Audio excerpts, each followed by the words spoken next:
So here we have this week's sneaker news, and again, seems to be quite a lot of announcements, which I expect before, I suppose, the Christmas time comes around, and December is usually a lot quieter. So first up is the Dover Street Market Nike Zoom Vero 5 20th anniversary celebration, and this is coming out already, so it should have come out on the 21st, which was yesterday as a time of recording. And it's a nice all black pair, and what's unique about these ones is they're glow in the dark, so they're probably released a little bit late in my opinion, and maybe they should have been in time for Halloween. But just an all black Vomero, simple, but that nice sort of glow in the dark touch. And also supposed to be dropping today on the 22nd of November is the Corteiz Nike Air Trainer Huarache in light bone. And this is the colourway that I'd be after if I was trying to pick up a pair of these. I actually really like the way they look as well. So they're quite sort of similar to the Jordan 7 as well. So I'll definitely be up for grabbing these, but obviously it'll be difficult to buy from the Corteiz website. The grey colour that came out a little while ago, that seems to be coming up a little bit over retail at the moment, so on the after market, so it could be potentially one of the two colorways that I'd look to grab. And also on the 26th of November I've got the Sportinrich Adidas SL72 collaboration. So this is pretty much came out of nowhere, and again just sort of average looking in my opinion. And I think one of those sort of trainers that the SL72 is not bad actually. It's quite comfortable, especially the RS model with the EVA midsole, but this particular colorway is just not a fan of them. And on the 2nd of December, we've got the Air Jordan 4 Net. I'm not sure why these are actually releasing, in all honesty. They're just terrible, in my opinion. Obviously, you have to see when you get them in hand, but from what I see, out of all the Jordan cancellations that they've had, such as the Jordan 1 Olive, this is the one they actually went for. It's just a strange shoe, really. So I expect it to be more of a women's shoe as well, but again, just probably not needed, and this is where Jordan brand are doing too much. And also on the 5th of December, I've got the Wizard of Oz Nike SB Dunk Low. Personally, I'm not a fan of the colourway, and it has a rip-away material, so underneath it reveals the red colour. So from that perspective, it's quite interesting, but overall, it's not a sneaker that I'd be looking to grab. And also on the 6th of December, I've got the JTip Saucony Matrix collab. This is a trail shoe, I believe, and I just don't like the look of them. I'm just not a fan of how they look. It's not to do with the colourway, it's just the silhouette itself is just not a fan of them, in all honesty. And also in December, I've got the Nike Air Vapor Max Plus Parachute Beige. This particular sneaker I have reviewed before, but just not a fan of the way they feel on foot. It's just got like kind of almost sort of wobbly feel to them. They look cool because obviously you got the Air Max outsole, pretty much all over the sneaker. It's quite sort of inventive, I suppose. But on foot, I don't know. There's something about the stability I just don't get on with really. So, but I do like the look of the sneakers. And also in holiday 2024, we've got Puma Lamelo Ball MB04 Dunkman. And I think this particular colorway is really sort of radical and, will appeal to kids really. But I do like the way they look. It's just different. And again, if you're like playing, using them for basketball, then it's a pretty cool pair to have on the basketball court. And also in holiday 2024, this was part of the sneakers showcase back in August. And it's a Swarovski Nike Air Max Plus collection. And there's two different colorways. So there's a black one, and then there's this multicolored one. And seeing them, like better pictures of them, they don't look too bad. And it's not something that I would personally sort of gravitate towards. But they still look cool, in terms of the effort that's been made. And also in December, we've got the Adidas Fear of God Athletics Basketball 2 in night brown. This is not a colourway that I'm, I suppose, too much of a fan of. They look okay. They look a bit high, even the lows. They have a sort of quite a high cut, almost like the new shape Jordan 4.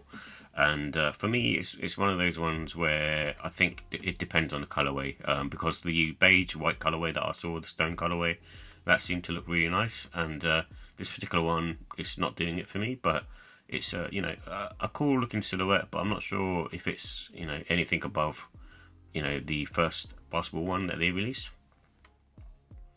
And on the 11th of January 2025, this is part of the Air Jordan 3 Black Cat. and this is coming out, I suppose, one of those sneakers that is re-retroing, and it's an all over black Jordan 3. Again, not something that I'd be after, but I do like the look of them. I've just got other black sneakers that I'd probably wear more over these, such as the Jordan 4 Bread and also the black cements. So this is something that I'd probably get myself.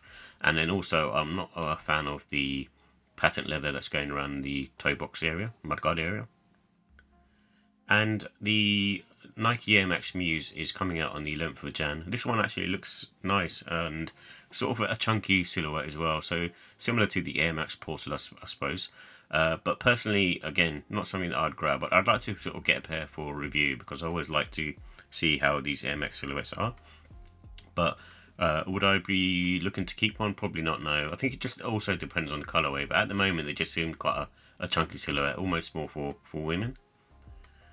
And in spring 2025, we've got the Air Max Thunder Obsidian Grey Haze, and I think this one's actually a really nice colourway, and I actually like the Air Max Thunder a lot, and I've talked about this before, but there is a blue colourway that came out recently, but I think this one actually looks nicer with that gradient effect going on, and slightly sort of more on the darker colour as well. So yeah, so I'm a fan of these, and maybe further on down the line, could potentially buy these. And also in spring 2025, we've got the Adidas Adizero Aruku Cream White Pre-Love Brown. This is a nice colourway. I'm not a fan of this particular sneaker myself. I just don't find it, like high foam stack sneakers comfortable for everyday use. They're fine for like running, but this is a sneaker that was built for sort of like lifestyle wear. But personally, I'm not, like I said, I've reviewed a pair already. I'm not a fan of them, and I also saw a pair on discount for like £65, which is crazy to me because they just came out and that's nearly sort of half price. So for that amount of money, it's definitely worth grabbing. But that was on, I think, size.co.uk. But with this particular pair, it's nice looking colourway. So if you're a fan of these, and obviously that this colourway is probably better than the ones that have come out at the moment. And also in spring 2025, we've got the Nike Zoom Vero 5 Particle Beige and Terra Blush. Again, the Vomero 5 is a really nice sneaker, and this one's not a bad colourway either, so, definitely worth looking at. And also in spring 2025, we've got the Nike Air Footscape Woven Let the Way Lead. I think this might be part of the Lunar New Year pack, which Nike have every year, but I'm a fan of the Footscape Woven, but there's certain colourways aren't doing it for me. I have like the plain sort of grey colour with like a rainbow effect on it, and I do like those, and they're comfortable and they're good for like sort of smart wear because I don't like wearing shoes. So, but this particular pair, it's probably a bit too loud, but I'd like to see them in person. But again, I think they'll probably be outlet bound in all honesty. And then we also have the Nike Sea Glass pack, and this is coming out spring 2025, and it's another one of those sneakers that I'm not sure why Nike had the compelling reason to release them. I think for most people, you probably like the colorways and take off the plastic case that's around them. But if you're a fan of them, then it's good for you. But I'm just not personally feeling that. And then also in spring 2025, we've got the Jound Adidas Superstar, and these are made in Germany pack. And I think there might be a black colorway of this as well as this colorway. But obviously with Jound, they're very basic in terms of how they tend to do their silhouettes, but the materials and things of that sort are usually premium. So I think this would be just a simple colorway, a simple shoe, but I think because of the premiumness, it's worth grabbing if you're into sort of superstars. But obviously I'm not, but I think if I was to grab one, then it'd be something like this. But the only issue with me is they usually double the price of a standard superstar. And then also spring 2025, we've got the Nike Air Force One Low LX Chalk Mint. There seems to be quite a lot of Air Force Ones releasing, which I thought Nike were scaling back on, but it seems not to be the case. But this one, again, just not a fan of the colourway. It's the Chalk Mint colour is not something that I'd particularly wear. And also in spring 2025, we've got the Adidas Superstar Sakura. I think this looks again nice, and I think Adidas seem to be pushing the Superstar silhouette quite a lot. And again, good effort, but again, not something that I'd be wearing myself. And also in spring 2025, we've got the Nike Zoom Vero 5 Dark Smoke Grey. This again, another solid colorway from Nike. And again, not much to say about the Vomero. I think the only thing with this particular pair is the sock line on the inside has got that sort of beige colour. So I'm not sure why they did that, because for me, it's just kind of offsets the sneaker in a weird way. So they should have just kept it black or grey or something. But they decided to just do that little change where it kind of like makes a sneaker not quite gel together. And also in spring 2025, we've got the Nike Next Nature Air Force 1 Mink Brown. This is probably using synthetic leather, so hence why it's Next Nature, and usually they're, to do with like low carbon emissions and that kind of stuff. So, the colorway is quite nice, but again, Air Force 1's not really for me. And this feels quite similar to the linen and also the Armand Manier colorway. And in spring 2025, we've also got the Air Max Dion, and this is the Lunar New Year, which is the snakeskin version. Just not a fan of this particular one. I think anything with the snakeskin on it, and usually I'm not a fan of, but there's very rare sneakers that kind of catch me where I'm kind of like, oh, that's actually really nice. But this particular one, not a fan of. And also in spring 2025, we've got the Clot Adidas Superstar. The white version came out of this already, but personally not a fan of them. I think they look weird on, both on the side view and also the top view. Just not a fan of them in all honesty. But I do like some of the stuff that Clot have been doing with Adidas, and I did buy a pair of Gazelles. So, but with this one, yeah, just not that interested in them. And also in spring 2025, we've got the Nike Corteiz Valentine's Day. This is a good one for the ladies, and for Valentine's Day. So it's a cool sneaker, but again, not something that I'd be after. And also in spring 2025, this might be part of the Lunar New Year pack as well. So it's the Air Max Plus Iridescent, and because it's the year of the snake, I think maybe this one might be to do with the same theming. So again, not a bad colorway. Personally, I won't be grabbing them. I think the Air Max Pluses, I seem to gravitate more towards the OG colorways. And there's very rare colorways that I'd be sort of more interested in, such as the Cold War pack, for instance. And also in summer 2025, we've got the Travis Scott Jumpman Jack Bright Cactus. I actually like the look of this. I think they look really nice compared to some of the other ones that have been released. I kind of like that Volt colour that's on the medial and lateral side, and also on the toe box area. I think it just looks cool. The colours just vibe to me personally. And also in fall 2025, we've got the Air Trainer Huarache in cool blue. So after the Corteiz version, I think Nike will probably be pumping out several of these different colorways, maybe OG colorways, and this is one of them.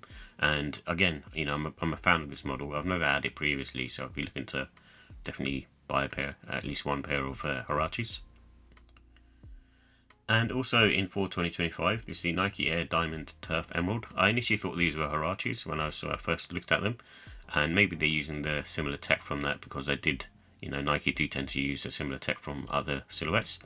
And it's quite a nice looking pair actually, but I think the only thing that's off-putting to me is the large, white panel going around, the medial and lateral side of the sneaker. So I think that's the only thing that's off-putting for me, but it's still a cool looking sneaker and quite sort of retro and funky as well. And I do like those sort of trainers with the straps on them.